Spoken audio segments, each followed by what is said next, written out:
Siapa yang nggak tahu cerita soal Robin Hood, pencuri sekaligus perampok yang kerap mengambil harta orang kaya untuk dibagikan pada orang miskin? Atau kalau kalian nggak familiar sama cerita itu, nah singkatnya, MU. Iya, tim besar yang suka berbagi poin sama tim-tim kecil. Ya Allah, timku goblok. Dan cerita hari ini sama seperti MU dan Robin Hood. Saya akan menceritakan para perampok handal yang namanya sudah dikenal sebagai raja perampok di Thailand. Tak ada rencananya yang tak berjalan mulus. Semua rencana dijalani dengan presisi dan hati-hati. Namun mereka tak sekedar datang untuk merampok lalu berbagi. Ada bangsa yang harus dibela. Ada penjajah yang harus ditendang jauh dari tanah kelahirannya. Ada dendam yang harus dibalas. Dan yang terakhir, ada cinta yang harus dikejar. Penasaran? Jadi begini ceritanya.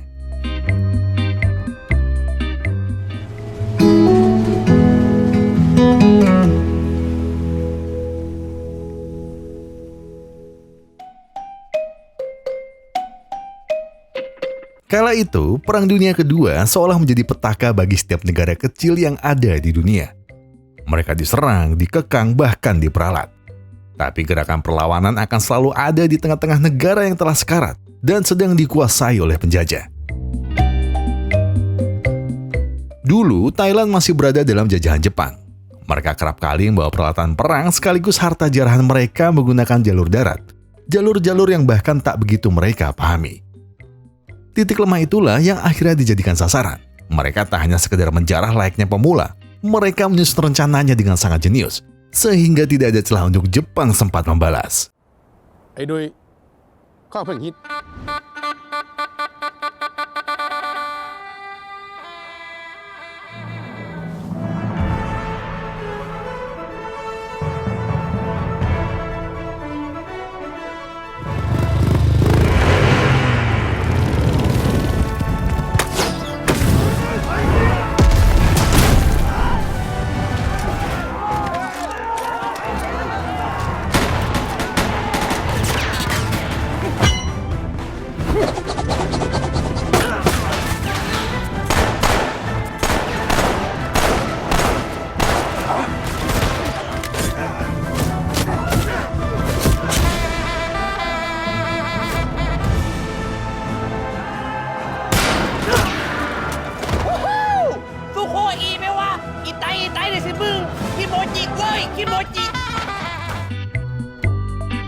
Setelah gerombolan kecil Jepang berhasil takluk, sampailah mereka pada tujuan utamanya, membagi uang dan makanan ke warga desa.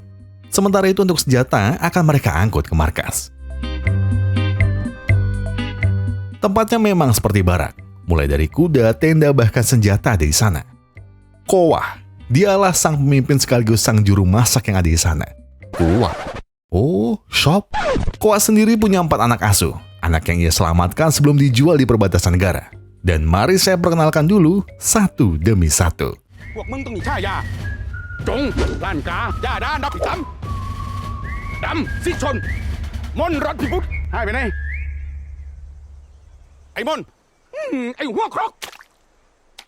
Nah, yang ini Mon. Mereka berempat sejak kecil dididik Kowah agar kuat dan sigap. Bukannya mereka akan diajak perang, tapi mereka dilatih agar bisa melindungi diri mereka jika saja mereka akan dijual lagi seperti sebelumnya. Dunia yang juga sedang kacau mengharuskan Kowah untuk melatih mereka dengan sangat keras. Jong La Sanka, kini ia menjadi pemuda tampan dan flamboyan. Iya, ketampanannya hingga membuat Yada terus-terusan terpesona. Ya, walaupun Jong tak pernah sekalipun merespon perasaannya. Lalu yang selanjutnya ada Dum Sichon. Dum adalah anak asuh paling kekar, tapi sekaligus juga paling lemah. Ia jatuh cinta pada Yada. Tapi karena Yada hanya mau dekat dengan Jong, jadi Mon menghinanya. Brotot doang kok nggak nyopet. Salah dong. Kan harusnya gondrong ya. Brotot doang nggak berani gombalin Yada. Satu-satunya kemampuan Dam yang bisa dibanggakan hanyalah goyangin susu. Tapi itu juga masih kalah sama Kowah yang jago mainin. Ya Allah, Kowah, kayaknya masih ada skill lainnya. Nah, kalau yang terakhir ada Mon Rompibun. Mon adalah anak paling usil. Dan mau tahu gimana usilnya?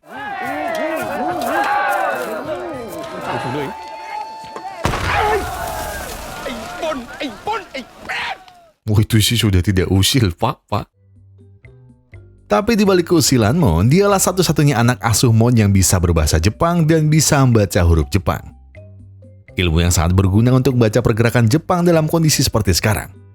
Berkat keahlian Mon, ia juga tahu kalau Jepang akan melakukan pengiriman penting 6 bulan lagi. Semua rute telah terbaca dari dokumen yang sudah mereka bawa. Sayangnya, Koah kurang tertarik merampok kereta Jepang. Ya karena Koah masih tak paham apa barang penting di dalamnya. Namun Koah seketika berubah pikiran saat ia melihat ada foto Letnan Rung di dalam dokumen milik Jepang. Koah lalu meracik rencana. Selain karena ingin menghancurkan polisi korup yang ada di negaranya, ia juga paham kalau pengiriman yang dikawal polisi lokal pasti berisi harta-harta jarahan perang. Tapi karena pengiriman itu masih berlangsung 6 bulan lagi, jadi mereka akan turun ke kota dan melakukan penyamaran. Saat semua informasi sudah terkumpul, rencana yang lebih sempurna baru akan dieksekusi. Tapi untuk Koah dan Mon, mereka akan memantau satu nama, yaitu Letnan Rung.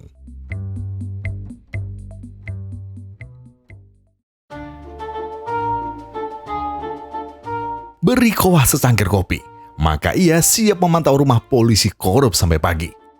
Iya, Koah memang sangat membenci pejabat atau aparat manapun yang mau berkompromi dengan penjajah hanya demi kekayaan semata, dan akhirnya menyengsarakan rakyat yang ada di tengah tanah kelahirannya. Salah satu alasannya benci karena ia ingat pada mendiang Ayah Mon, orang yang dulunya telah dihabisi oleh para polisi korup. Koah dan Ayah Mon memanglah berteman. Bahkan di nafas-nafas terakhirnya, Ayah Mon masih sempat menitip pesan untuk selalu menjaga Mon. Dan ada satu pesan lagi.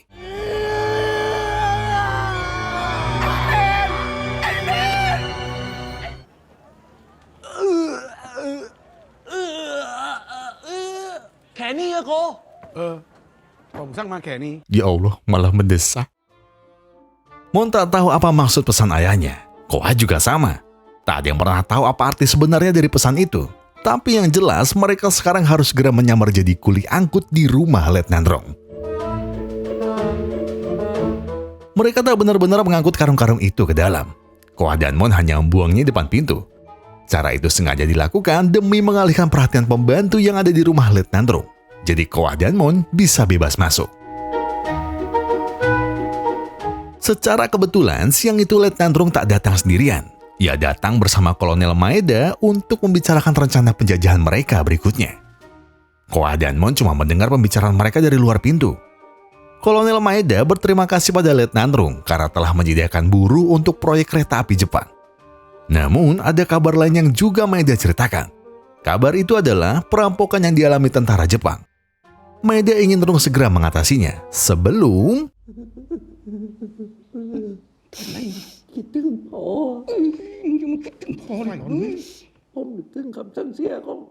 Karena tangisan Mon, Koah tak lagi bisa mendengar jelas apa yang sedang Maeda dan Rung bicarakan. Hingga akhirnya...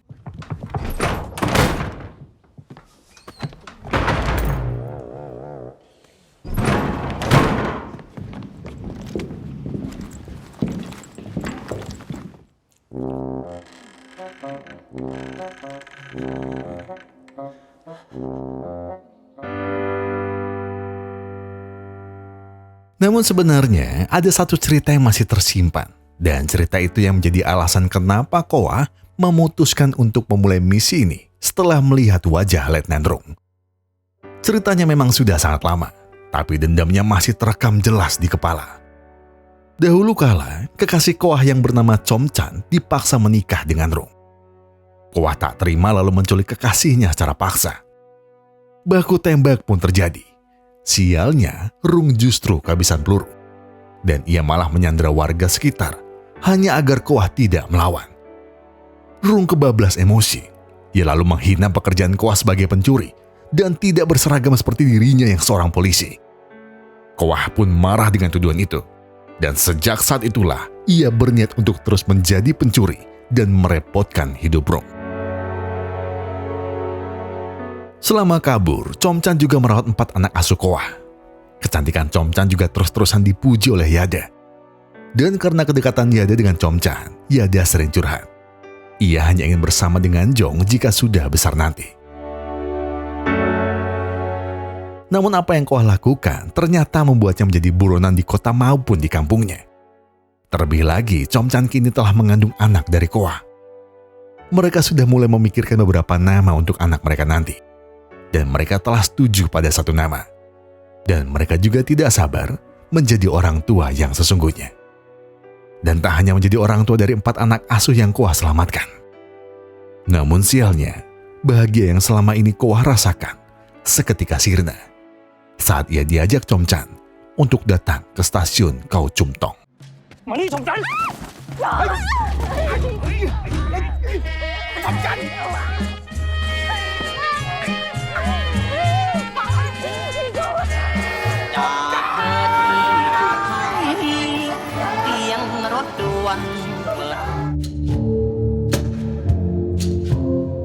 Luka di masa lalu itu memang terasa menyakitkan, tapi harus tetap fokus pada misi awal mereka, yaitu mencari informasi soal pengiriman penting yang sedang Jepang rencanakan. Iya, karena di tempat lain, Yada dan Dum telah menyamar dengan berkeliling kota. Dan untuk Jong, ia juga sedang menyamar layaknya seorang anak sultan yang sedang liburan. Namun saat jalan-jalan, pandangan Jong tiba-tiba teralihkan pada seorang wanita cantik pemilik toko kelontong. Namanya Acho. Dan Jong ingin coba dekat dengannya. Jong mulai memuji Acho yang masih bisa dan masih mau berdagang di tengah negara yang sedang berperang. Jong juga sempat merayu Acho. Katanya nama Acho dan Jong itu nama yang sangat cocok. Ya, walaupun saya juga nggak tahu di mana cocoknya. Meski begitu, Jong tetap tak lupa pada tugasnya untuk mencari segala informasi tentang pengiriman barang Jepang.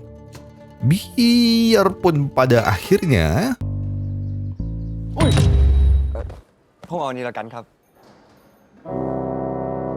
Ulah Jong, Pak kok. Saat Koah dan Mon coba mencari info lagi, di sana tiba-tiba ada mobil yang remnya sedang blong. Dan mobil itu adalah mobil milik Acho. Mau tak mau, Koah dan Mon pun langsung beraksi untuk menyelamatkannya.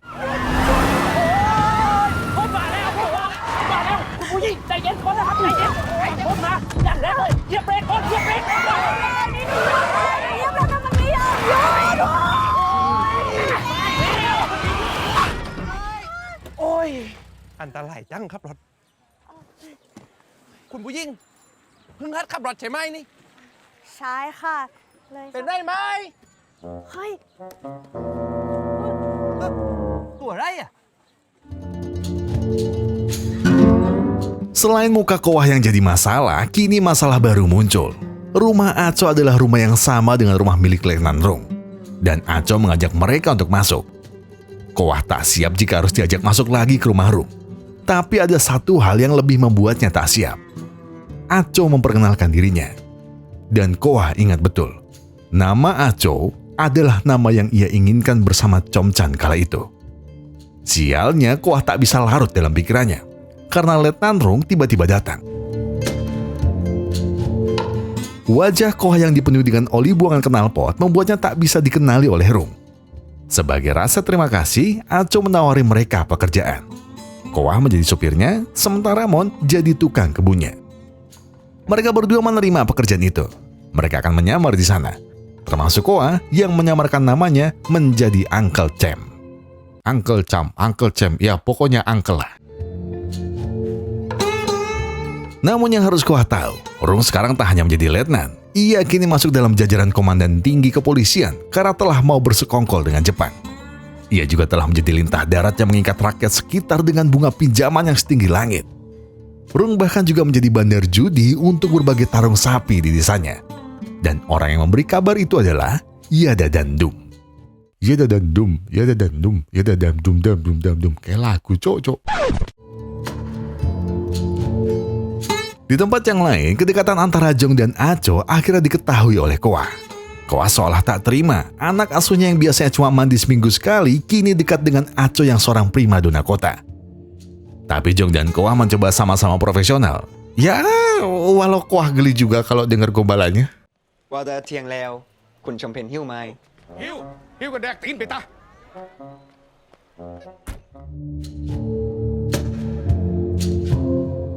Jong akhirnya tetap mengajak Acho untuk makan siang bersama. Jong membawanya ke warung seafood andalannya di tepian pantai. Acho kemudian bertanya tentang keluarga Jong. Jong bercerita kalau ia hanya hidup sebatang kara dan diasuh oleh sepasang ayah ibu yang sangat baik hati. Mendengar cerita itu, Acong ingin bertemu dengan ayah dan ibu asuh Jong.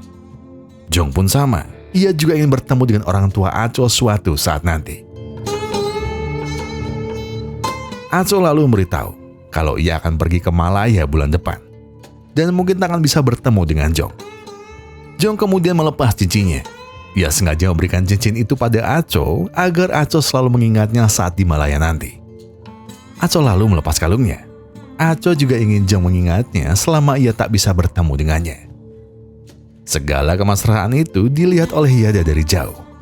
Air matanya mulai berlinang. Dum pun mulai menenangkan. Tapi itu sama sekali tak ada gunanya. Yang Yada inginkan sekarang hanyalah pulang. Saat di base camp, Yada menanyakan tentang kalung yang Jong pakai. Bahkan Yada juga bertanya tentang perasaan Jong pada wanita yang memberi kalung ini padanya. Jong tak mau menjawab dan ia memilih untuk segera pergi. Dum tahu semua yang terjadi. Ia ingin Jong berkata jujur saja pada Yada tentang perasaannya dan ketidakmungkinan jika Jong akan bersama Yada. Jong tahu Dum mengatakan semua ini hanya demi ia bisa lebih dekat dengan Yada. Jadi Jong tak akan mau mengurusinya. Baginya, perasaan Dum adalah urusan Dum. Dan Yada juga pasti tahu kalau selama ini ia hanya memperlakukan Yada sebagai seorang adik saja.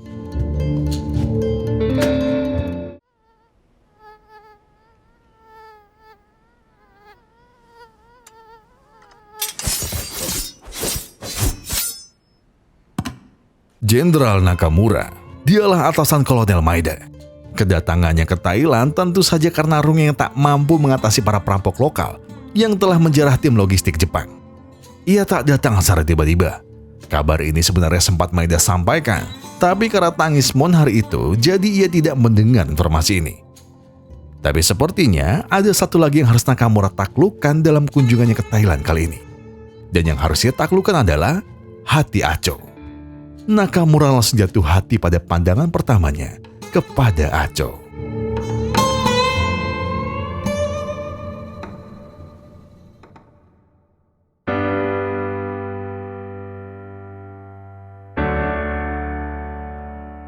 Kembali kepada Koah dan Mon.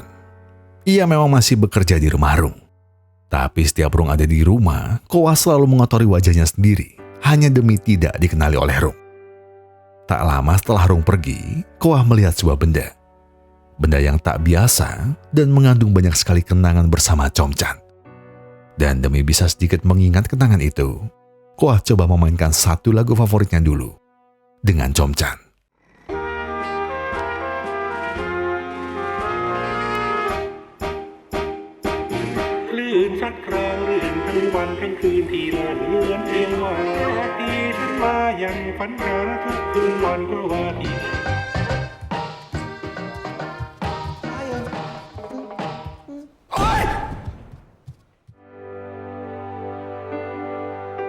Karena panik, Koah nyaris menjatuhkan foto ibunya Aco, alias Chomchan.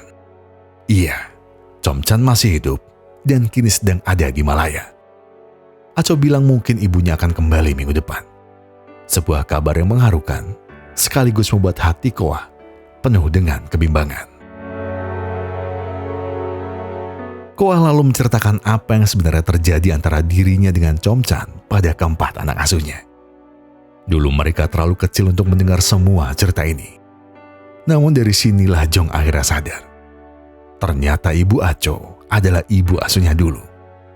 Namun setelah apa yang terjadi di stasiun kala itu, Rung lalu mengirim Koah ke penjara. Beruntungnya dulu masih ada anak-anaknya yang datang untuk menyelamatkannya.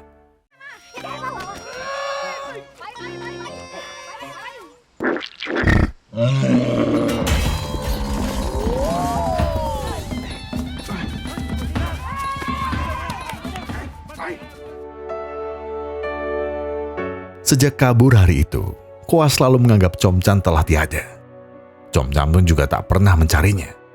Jadi ia merasa kalau cintanya telah kandas begitu saja. Di tengah-tengah obrolan, Mon masih saja bertanya tentang apa arti pesan terakhir ayahnya. Jong dan Dum pun marah, lalu segera mengusirnya karena sudah merusak suasana. Hari yang Aco tunggu-tunggu pun tiba. Ibunya akhirnya kembali setelah sekian lama. Namun itu justru membuat Koah tak bisa lagi berkata-kata. Ada rasa senang, ada rasa takut, ada rasa bingung, dan tak tahu harus berkata apa. Tatapan mata Koah yang tak lepas dari Comcan membuat Comcan sedikit merasakannya. Namun karena mereka sudah 20 tahun lebih tak bertemu, jadi Comcan tak seberapa mengenalnya lagi. Berbeda dengan Koah yang masih mengingatnya, walaupun tahun-tahun telah berganti dekade. Koah ternyata menyerah. Ia tak mampu lagi melihat belahan hatinya bersanding dengan pria lain. Koah meninggalkan surat beserta sebuah kapak. Koah dan Mon takkan lagi bekerja di sana. Dan kapaknya, tolong berikan kapak itu pada ibumu. Ibumu sudah tahu apa yang kau maksud. เขาบอกว่าเมื่อแม่เห็นมันแม่จะเข้าใจเองใครเป็นเจ้าของหลวงพ่อเล่มนี้อ่ะฮะแล้วตอนนี้เขาอยู่ที่ไหนลูก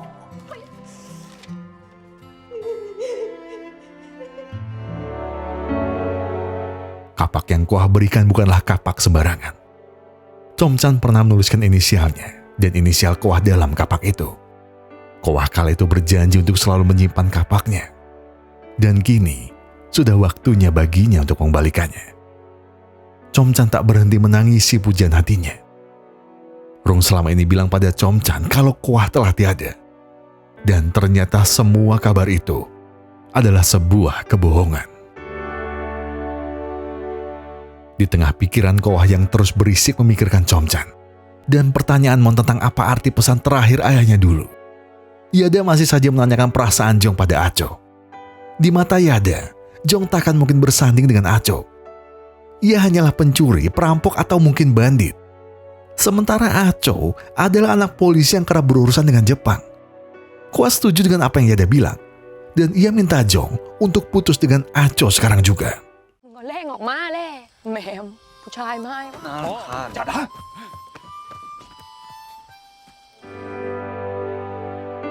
Dong coba membela, tapi bagi Yada, Jong tetaplah pria idamannya. Dan tidak peduli berapa kali Dum ada baginya, Yada tetap akan memilih Jong. Dum coba menyadarkannya. Namun Yada mengindahkan apa yang Dum bilang. Bahkan jika di dunia ini pria yang tersisa hanya Dum, Yada memilih untuk tidak memiliki pasangan seumur hidupnya. Dan kalimat barusan langsung menusuk dan melukai hati Dum. Dan jika Yada tak bisa diperlakukan dengan baik, maka ia akan bertindak jahat pada Yada. Apa yang Dum lakukan membuat Koah marah. Dan ia segera mengusirnya dari sana. ถ้ามึงคิดมามากพันนี้นะ มึงไปไหนไปเลยกูไล่ผมเองนะอ้า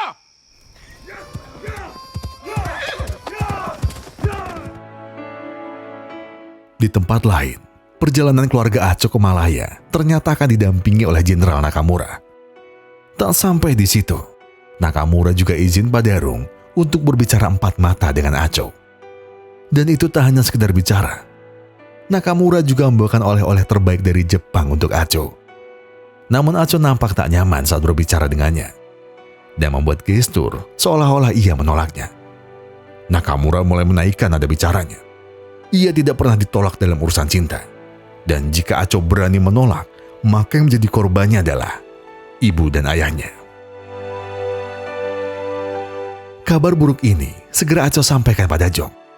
Dan ia bilang kalau orang-orang Jepang itu akan ikut dengannya ke Malaya dengan membawa emas jarahan mereka.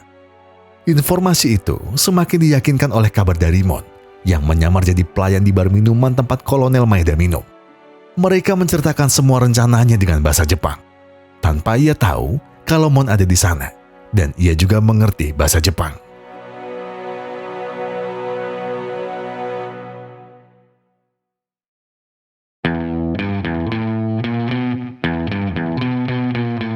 Emas yang akan diangkut bersamaan dengan keluarga Rung tentu mengacaukan semua rencana Koah.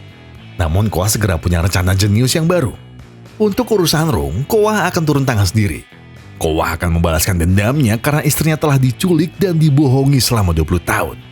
Dan ia juga akan membalaskan dendam Mon yang ayahnya juga dihabisi oleh rekan Rung, polisi yang sama-sama berkhianat.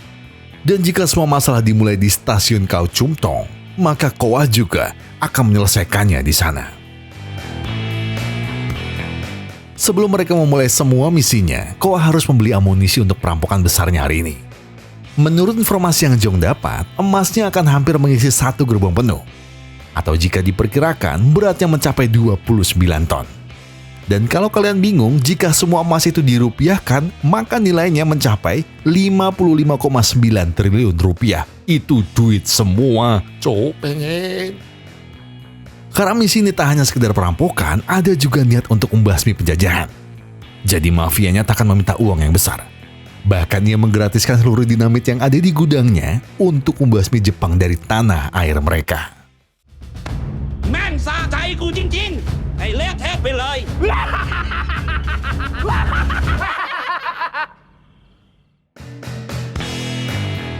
Rencana perampokan emas ini akan dimulai dari Koah dan Mon yang akan standby menunggu keluarga Acho naik terlebih dahulu. Dan lagi-lagi Chom-chan seolah merasakan kalau ada Koah di dekat sana, walau ia tidak tahu ada di mana dirinya. Dan untuk Jong, ia ditugaskan untuk memantau pergerakan emas-emas yang akan dikirim dengan kereta itu. Setelah mereka berangkat, Koah lalu mencari tebing terbaik untuk bisa jadi tempat ia masuk ke dalam rangkaian kereta. ไอ้ดุยข้าเป็นหิด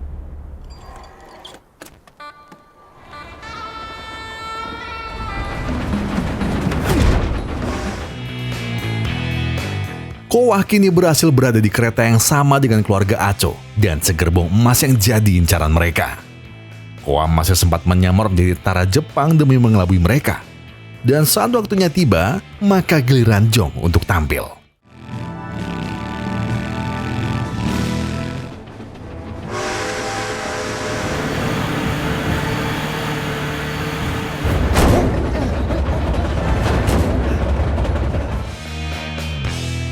Dua anggota yang masih menunggu tugasnya adalah Mon dan Yada. Mon akan melemparkan dinamitnya, tapi ia menunggu sinyal dulu dari Koah. Sementara Yada akan menunggu di tanah lapang untuk melakukan penyerangan ke gerbang paling belakang. Dan saat semuanya telah siap, Yada akan menabuh genderang perangnya.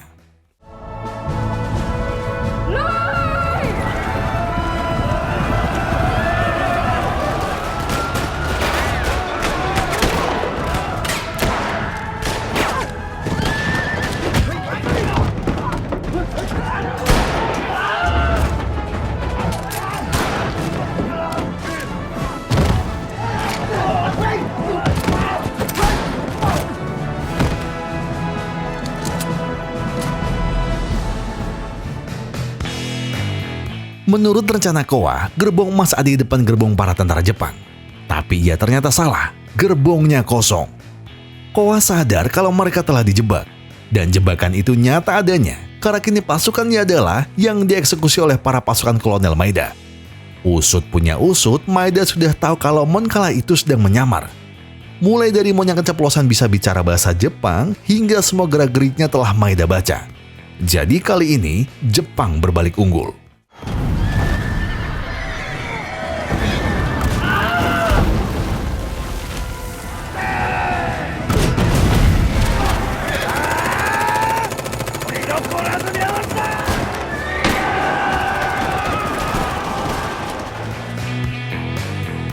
Di antara gerombolan tentara Jepang yang menyerang mereka silih berganti, tiba-tiba ada satu nama yang tak asing.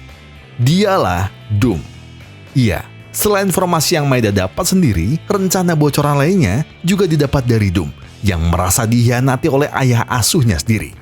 Dan ia ingin membalaskan semuanya, tak terkecuali pada Yada. Namun saat Yada ingin marah, peluru tentara Jepang lebih dulu mengenai dada kirinya. Melihat Yada terluka, Doom tersadar kalau jalan yang ia pilih bukanlah jalan yang benar. Dan dia akan segera menyelamatkan Yada.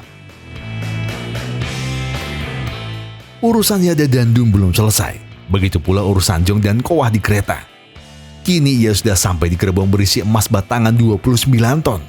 Tapi di sana juga sudah ada Nakamura yang telah menyandra Rung, Acho dan juga Chom-chan. Nakamura sudah mengetahui semua cerita Koah dan ia akan menghabisi Chom-chan terlebih dahulu.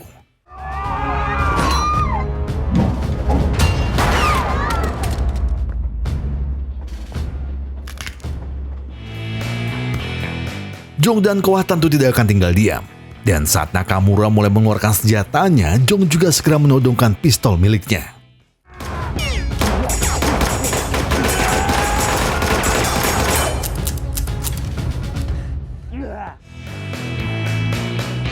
Jong tak bisa mengatasinya, jadi Koa segera menghantamkan emas batangan ke kepala Nakamura. Nakamura pun tergeletak.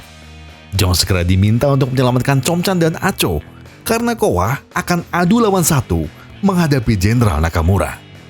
Walau telah 20 tahun berpisah, Chomchan masih tak pernah lupa dengan Jong. Acho hanya melihatnya dengan kebingungan. Jong kemudian segera berpindah ke bagian lokomotif. Ia ingin menghentikan keretanya segera. Tapi tentu cara itu tidak akan mudah. Jong masih harus berhadapan dengan sang masinis. Koa pun menghadapi hal yang sama. Ia harus menghadapi Nakamura seorang diri di atas kereta. Tak peduli teknik, tak peduli kemampuan, Koa akhirnya bisa berhasil mengalahkan Nakamura tanpa perlu menyentuhnya.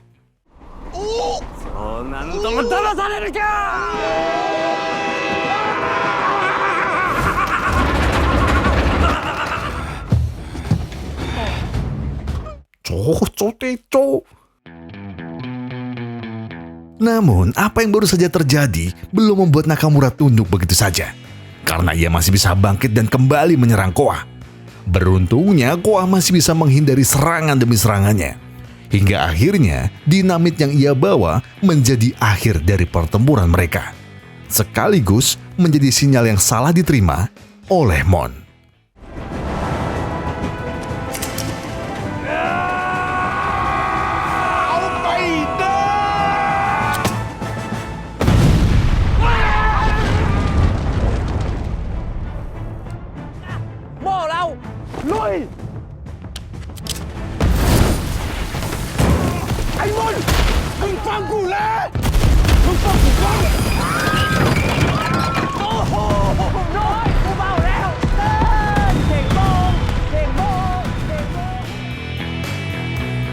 Pertarungan antara Jong dan si masinis akhirnya dimenangkan oleh Jong. Jong juga segera menghentikan keretanya. Koa yang nyaris saja ditembak oleh Rung justru terselamatkan oleh tuas rem yang ditarik oleh Jong. Koa akhirnya berhasil membawa kabur Chomchan. Sama seperti dulu, ia membawa kabur Chomchan di hari pernikahan Rung dan Chomchan. Di tempat yang lain, Yada dan Dum masih dikejar-kejar oleh gerombolan tentara Jepang. Dum minta pada Yada untuk segera pergi, dan Dum akan mengalihkan perhatian dari para tentara Jepang yang memburunya. Namun tiba-tiba, Kolonel Maeda justru datang dari sisi yang lain untuk menembaki Yada.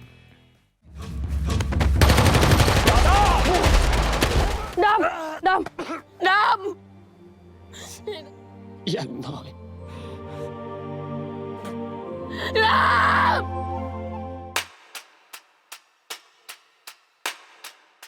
Tak sempat waktu Yada untuk menangisi kepergian Dum. Ia harus terus berlari karena Kolonel Maeda masih memburunya. Ia terus berjibaku dengan peluru demi peluru yang tidak kunjung henti dilancarkan oleh Maeda. Dengan langkah yang sudah tertatih, Yada kini terpojok. Tak ada tempat lagi untuknya berlari. Dari kejauhan, Maeda segera mengincarnya. Dan benar saja, peluru itu berhasil menyasar tepat di tubuhnya. Jong melihat semuanya, namun ia sudah terlambat. Yada tak lagi bisa terselamatkan. Yang bisa ia lakukan hanyalah menghabisi Maeda. Namun semua itu tetap takkan bisa mengembalikan nyawa Yada. Mungkin Jong tak pernah menerima cinta Yada. Namun di mata Jong, Yada tetaplah adiknya. Jong tak pernah mau kehilangan sang adik, terutama dengan cara yang seperti ini. Rasa cinta Jong sebagai kakak sudah lebih cukup untuknya. Dan begitu kalimat terakhir yang bisa Yada ucapkan sebelum ia akhirnya harus menutup matanya selamanya.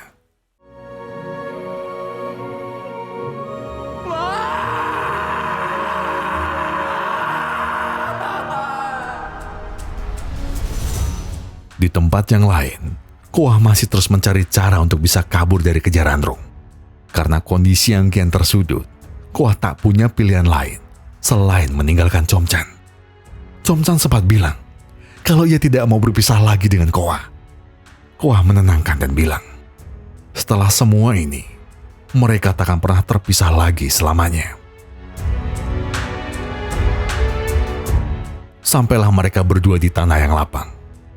Rung ingin kisah cinta mereka berdua bisa diakhiri secara jantan hari ini. Koah marah. Ia telah menculik istrinya. Dan ditambah lagi, ia sudah berbohong dan bilang kalau Koah telah tiada. Comcan pun sebenarnya tak sudi menikah dengan Rung, jika bukan karena tekanan orang tua dan tekanan dari Rung. Kalau bukan karena itu semua, ia tidak akan mau menjadi istri Rung. Dan Koah sudah terlanjur benci dengan segala drama yang ada. Dan ia minta semuanya diakhiri hari ini juga.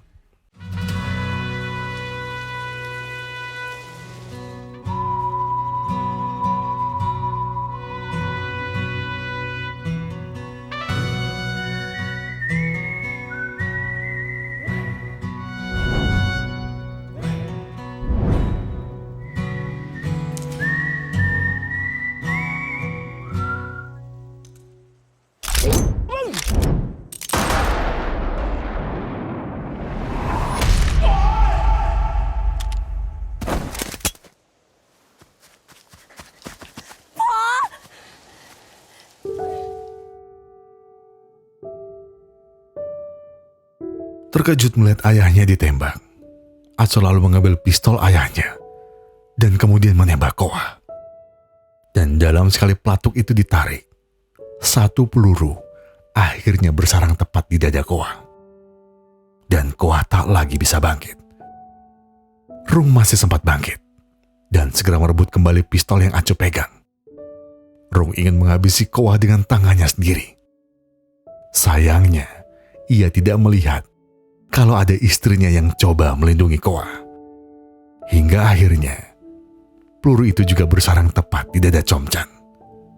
Dan Comcan pun tergeletak tepat di pelukan Koah. Di nafas-nafas terakhirnya, Comcan akhirnya memberitahu Aco semua hal yang harus ia tahu. Kalau pria yang baru saja ia tembak adalah ayah kandungnya. Dan Rung hanyalah ayah tiri yang telah membohonginya dan tidak mau berkata jujur kepadanya. Comcan juga bilang, selama ini ia menikahi Rung hanya karena paksaan dari orang tuanya. Dan ia merasa semuanya sudah cukup. Rung telah memisahkannya dengan Koah selama 20 tahun. Dan mungkin kehidupan lain akan menjadi satu-satunya tempat antara Koah dan Comcan untuk bisa bersama selamanya. Di tengah nafas yang mulai tersengal, Jong tiba-tiba datang. Khawatir tak lagi bisa berkata banyak padanya, Koah lalu menitip satu pesan. Jagalah anakku, Jong. Kutitipkan dia kepadamu. Rung tahu apa yang telah ia lakukan selama ini adalah sebuah kesalahan. Jadi sebelum Koah berpulang, dia meminta maaf pada Koah atas semua kesalahan yang sudah dia perbuat.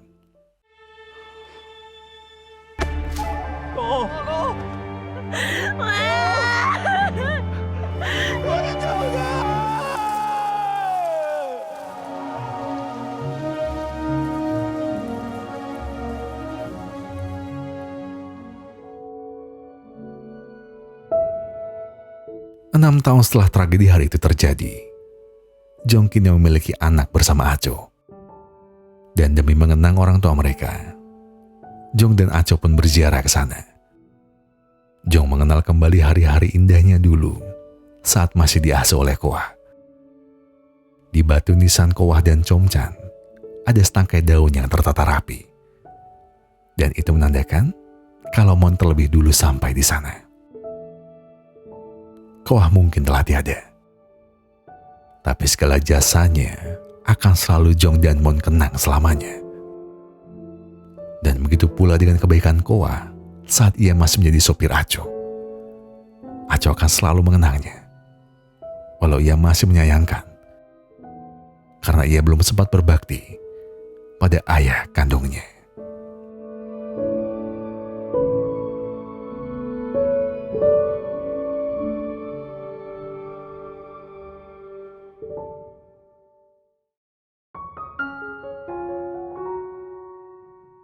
Tapi mungkin pertanyaannya, kemana satu gerbong yang dipenuhi emas itu berada? Iya, sebagian banyak emasnya telah mereka bagikan kepada yang lebih membutuhkan. Tapi yang jelas, perampokan kali ini tidak hanya sekedar membagikan kekayaan Jepang, tapi sekaligus memukul mundur Jepang dari tanah Thailand. Namun karena Jong diminta berkeluarga, ya dia sedikit menyimpan beberapa emas batangan di bawah nisan Koah dan Chomchan. Dan untuk Mon, ya Mon kini punya satu peliharaan baru, dan itu adalah Letnan Rung. Polisi korup yang tak diterima di masyarakat lagi setelah semua pengkhianatan yang ia lakukan. Mon juga terus-terusan menyiksa Rung, hingga akhirnya ia tahu apa maksud dari pesan terakhir sang ayah.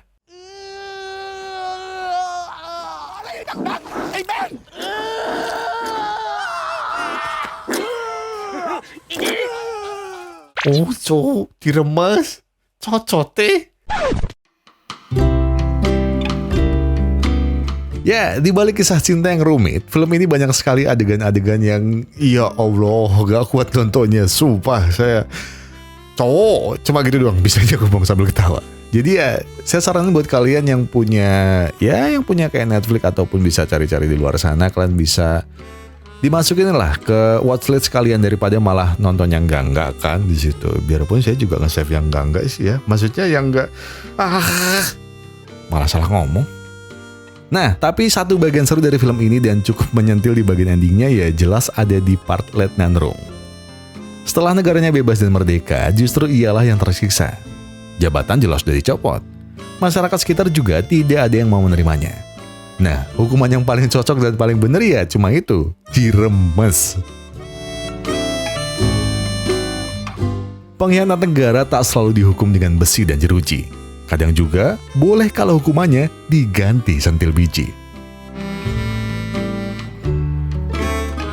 Saya Gulgun dan segenap tim Pusra Epic Glory mengucapkan terima kasih. Terima kasih buat kalian yang sudah menonton video ini sampai habis. Terima kasih buat kalian yang sudah memberikan like, memberikan komentar, terus juga subscribe sama memencet tombol thanks-nya. Karena apapun yang kalian lakukan untuk channel ini sudah sangat membantu channel ini berkembang sampai hari ini. Dan sebagai penutup, saya pengen bilang ke kalian semua, kalau kalian lagi banyak masalah dan itu berat banget, yang tenang. Sentil dulu bijinya. Enggak, salah. Maksudnya pikirin itu dengan tenang. Enggak perlu buru-buru, enggak perlu nyentil biji. Oke? Jadi sekarang tarik napas, buang, tenggak kopinya, ambil korengnya dan sebatin aja dulu.